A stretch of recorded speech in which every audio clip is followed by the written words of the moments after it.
So let's begin with Donald Trump today.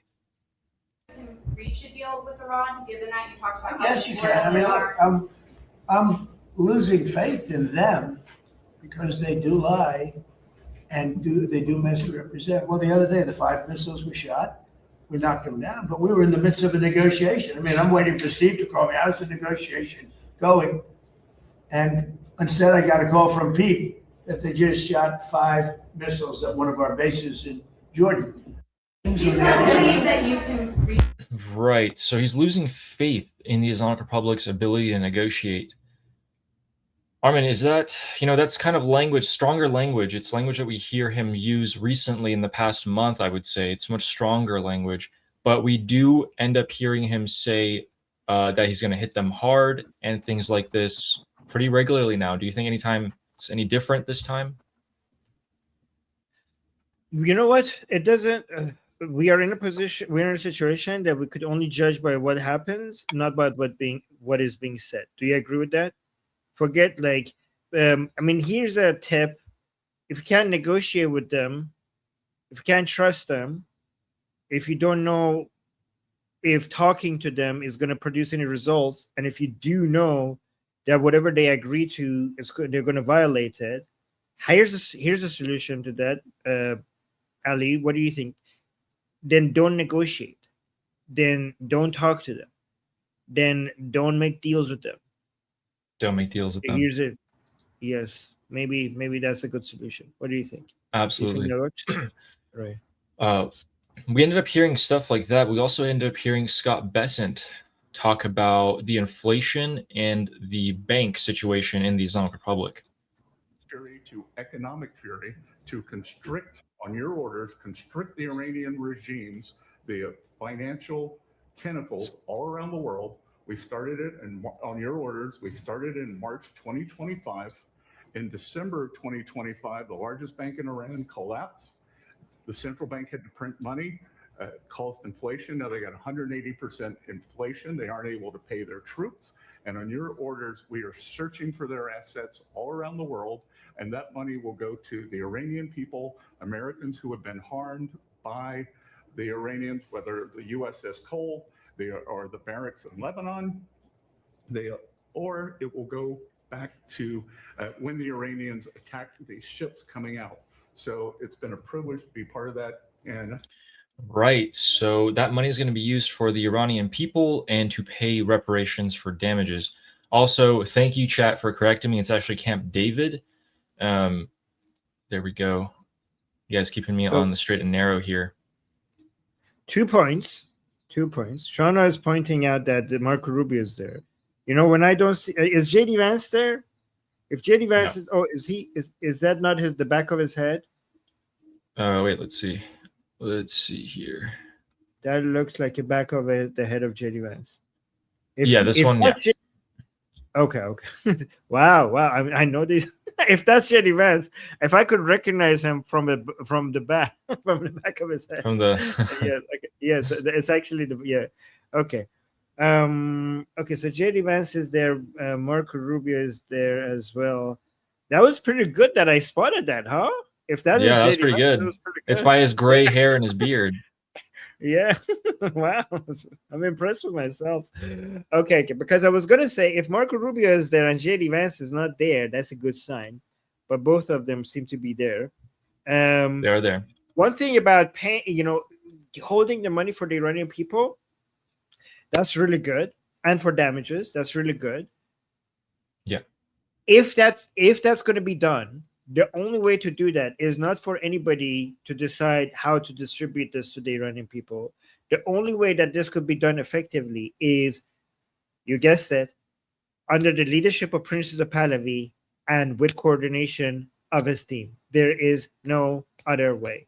There is no other way. The only way to do it is to make sure that because it wouldn't be trusted.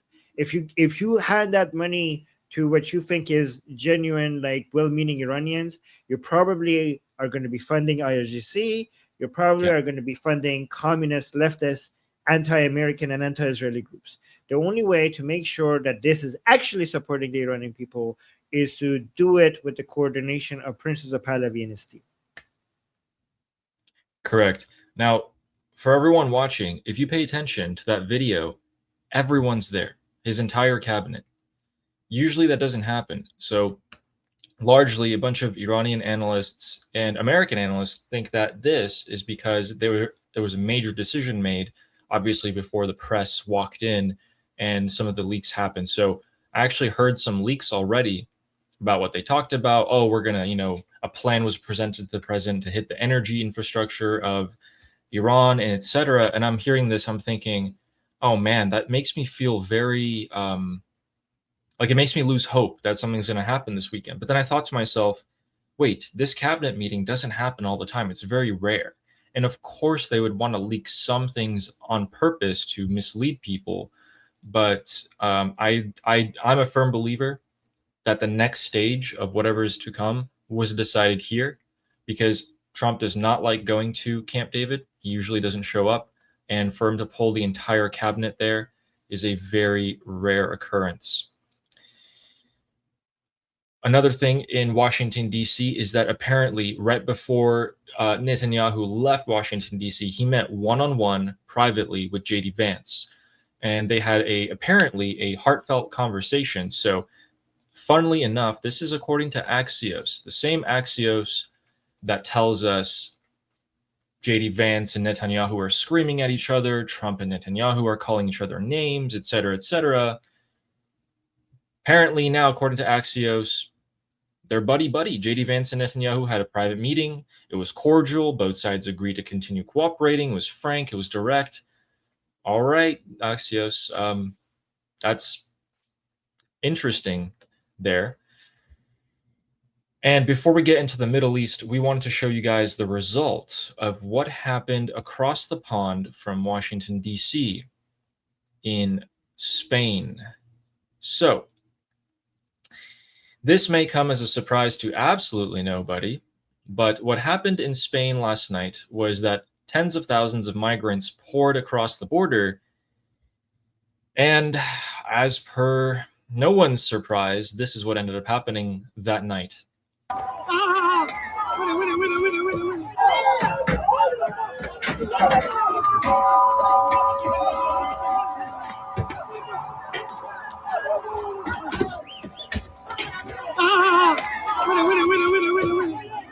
Along with this.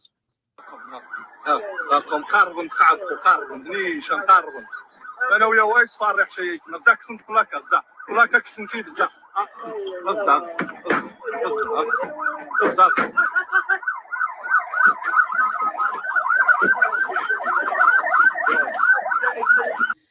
And more of the same. ديال بلين صح They set cars on fire. They broke into homes. They stole. They hurt people, and they clashed with the police. The army has been called in, although I'm not quite sure how much damage control the Spanish army can do at this point with, I mean, they're literally going towards, I mean, this is, look at this clip right here. Guys, look at this. These guys are grabbing rocks and going towards these government vehicles and throwing rocks at them. Armin, what do you think about that? An invasion. This is an invasion. You know what? For years, we called this an invasion. People are like, oh my God, you guys are so radical. You're calling this as an invasion. You guys are exaggerating. Like this, we were right. This is an invasion. This looks like an invasion. It looks like an invasion. It smells like an invasion. It sounds like an invasion. It's an invasion. My name is Armin Navabi. I'm an Iranian political analyst with decades of experience fighting the Islamic regime inside and outside of Iran. Make sure you follow me for more, and also make sure you join our discussion group. I'm there almost every single day. Come talk to me there and the rest of the people there in our group calls. It's a great place to meet and talk to people who like talking about politics. The link is in the description and or in the bio. You could also get there by scanning the QR code on the screen. See you there.